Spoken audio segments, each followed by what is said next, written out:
Woods are lovely, dark and deep, but I have promises to keep, and miles to go before I sleep, and miles to go before I sleep. Hello dear learners, I welcome you to my YouTube channel English with Sikandar. अभी मैंने कल जो video बनाई थी वो इस पर थी कि अमेरिका में और ब्रिटेन में जो वर्ड्स हैं वो कैसे डिफरेंट हैं. जैसे हम अगर फ्यूल जो हमें यूके में कहते हैं, यूनाइटेड किंगडम में जिसको हम फ्यूल कहते हैं उसी को अमेरिका में गैस कहते हैं. जिसको हम यूके में रबिश कहते हैं उसी को अमेरिका में गार्बेज कहते हैं. तो ये डिफरेंस था, यानी मीनिंग सेम है लेकिन वर्ड अलग अलग है. उसके लिए यूके में अलग है और उसके लिए यूएस में अलग है. आज जो मैं आपके लिए जो सेशन लाया हूँ उसमें मैं स्पेलिंग्स का कुछ डिफरेंस बताऊंगा आपको. समटाइम्स स्टूडेंट्स गेट कंफ्यूज्ड कि RE है या ER है. कभी वो कंफ्यूज है कि ISE है या ZE है, और कभी वो इसमें कंफ्यूज है कि लाइक OUR है या सिर्फ R है. तो जो कंफ्यूजन है, सो आज की वीडियो देखने के बाद काफ़ी हद तक वो कंफ्यूजन आपका दूर हो जाएगा.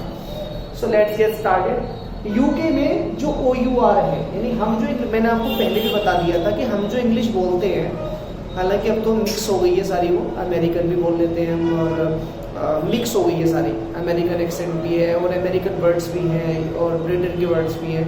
लेकिन इन द बिगिनिंग हम सिर्फ यूके के ही वर्ड्स बोलते थे, बिकॉज अंग्रेज ने हम पर शासन किया.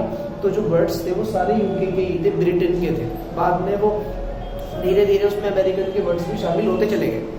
तो जो OUR है लास्ट में, OUR ही यूके है, यानी ये ब्रिटेन की जो इंग्लिश है उसमें OUR है. जिन वर्ड्स के लास्ट में भी OUR आएगा वही सेम वर्ड अमेरिकन में U हट जाएगा, बस OR है. कलर, COLOUR, कलर, उसी को ही अमेरिकन स्पेलिंग में COLOR. तो अगर आप एग्जाम में लिखेंगे ना, आप दोनों लिख सकते हैं, लेकिन आपको पता होना चाहिए कि ये सही किस तरह है ना.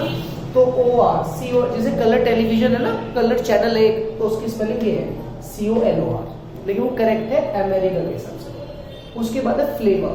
फ्लेवर में VOUR है और यूएस में क्या हो जाएगा, VOR, फ्लेवर. उसके बाद नेबर, नेबर में BOR, ह्यूमर, ह्यूमर में OR. तो जहां पर OUR है उसके साथ आप OR कर देंगे यूएस में, U हटा देंगे. उसके बाद है ENCE. तो जो वर्ड लास्ट में ENCE पे खत्म होते हैं ना यूके में, तो वही ENSE होता है, यानी C की जगह S हो जाता है यूएस में. जैसे डिफेंस, तो डिफेंस में नॉर्मली ENCE है ना, लेकिन अमेरिकन में लिखेंगे ENSE, डिफेंस. लेकिन ये जो चीज है ना कलर, ये ऐसी चीज है शायद बहुत सारे टीचर से जानते हैं. अगर आपने OR भी लिख दिया तो वो कहेंगे कि OR भी करेक्ट है, लेकिन ये कुछ डिफरेंसेस ऐसे हैं जिसे बहुत कम लोग जानते हैं. तो इसलिए अगर आपने कभी पेपर में SE लिख दिया तो हो सकता है टीचर उसे गलत, यानी कि उसे इनकरेक्ट कंसीडर करे. लेकिन अगर आपने SE लिखा है और आपको पता है कि ये अमेरिकन के हिसाब से है, तो आप कह सकते हैं लाइसेंस. लाइसेंस में CENC, लाइसेंस, तो ये SE आ जाता है, C की जगह S, लाइसेंस. ऑफेंस, ये सारे. उसके बाद है RE. ये बहुत बड़ा ब्लेंडर है, कभी कभी बहुत ही कंफ्यूजन होता है कि RE ER. तो ध्यान रखना, यूके जो है उसमें RE है और यूएस में ER. लाइक सेंटर, तो सेंटर में जो यूके है, यूके क्या लिखेगा, TR, और यूएस TER. थिएटर, तो ये सारे फाइबर, फाइबर पता है आपको, ये जैसे प्रोटीन, विटामिन है, ऐसी फाइबर होता है सीड्स में, चनों में, फाइबर. उसके बाद मीटर.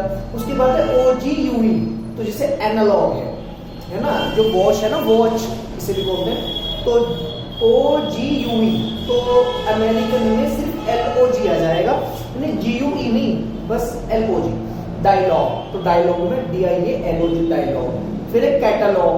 तो कैटलॉग होता है ना वो जो सिस्टमेटिकली आप एक वो बनाते हैं, लिस्ट, किसी भी चीज की लिस्ट बनाते हैं सिस्टमेटिकली, अल्फाबेटिकली, सिस्टमेटिकली. तो कैटलॉग, तो CATALOGUE और अमेरिकन में CATALOG, तो कैटलॉग. तो ये कुछ डिफरेंसेस है OUR का, RE का, ENCE का. एक और है वो जैसे आप लिखते हैं बहुत सारे वर्ड, क्रिटिसाइज है, तो क्रिटिसाइज में लास्ट में TISE आता है ना, क्रिटिसाइज. तो S की जगह Z भी देखते होंगे आप. तो जो अमेरिकन है ना उसमें Z आता है, क्रिटिसाइज Z. और यूके में एस। तो जिन वर्ड्स में भी आपको ये डाउट होता है कि एस आएगा जेड आएगा, कुछ में, सभी में नहीं, तो वो ज्यादातर अमेरिकन और इसका यूके का डिफरेंस है। जहां पर एस ई है वहां पे जेड ई कर देते हैं, वो जा का साउंड। एक तो होता है सा का साउंड, एक होता है जा का। तो जो जा का साउंड है एस ई और जेड ई वो करते हैं। I hope this video will help you a lot, especially while writing, because spellings are very important part of English language. आज जो जनरेशन है, आज I have seen so many YouTubers, they say that only speaking is important. If you are speaking English, it's enough. You don't need to learn spellings and writing skills and nobody they say that, but this is wrong. Actually spellings बहुत important है। Grammar से आप जितना connected रहेंगे उतना ही आपका logic बढ़ेगा। बिना ग्रामर के अगर आप लैंग्वेज सीख रहे हैं तो बस वो बोलने तक लिमिटेड है, ना आप पढ़ सकते चीजों को सही तरीके से, ना समझ सकते। देखिए अनपढ़ हमारे देश में जो क्योंकि यहाँ हिंदी लैंग्वेज है, मतलब हमारे स्टेट में, इसकी बात करूँगा मैं, तो हिंदी सभी बोलते हैं, कितनी मतलब अच्छी भी बोलते हैं, जो पढ़े लिखे भी नहीं है, जो इलिटरेट है ना वो भी अच्छी बोल लेते हैं, लेकिन ना वो लिख पाते, ठीक है, और ना वो पढ़ पाते, कुछ डिफिकल्ट ना वो सीख पाते। तो वो तो एक अलग ही चीज है ना, सिर्फ बोलना जरूरी नहीं है। ये तो किसी को इम्प्रेस करना, ये करना जी, बोलना आना चाहिए, लेकिन जब आप चीजें पढ़ेंगे नहीं तो बोलेंगे कहाँ से?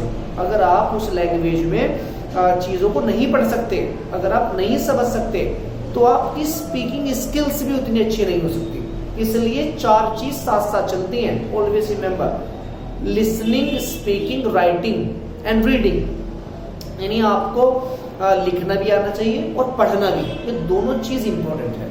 आई hope you are getting my point. तो इसलिए स्पेलिंग्स पे भी थोड़ा सा वर्क करें आप। ये मैंने कुछ चीजें बताई हैं, दोनों का फर्क, ताकि आप थोड़ा, क्योंकि जब आपका कन्फ्यूजन दूर हो जाएगा तो आप फास्ट लिख पाएंगे। वरना कभी कभी ना आप बड़ी डिलेमा में आ जाते हैं कि यार वैसे ई आर है या आ रही है। तो from now on, so your confusion will be vanished. Okay, thank you.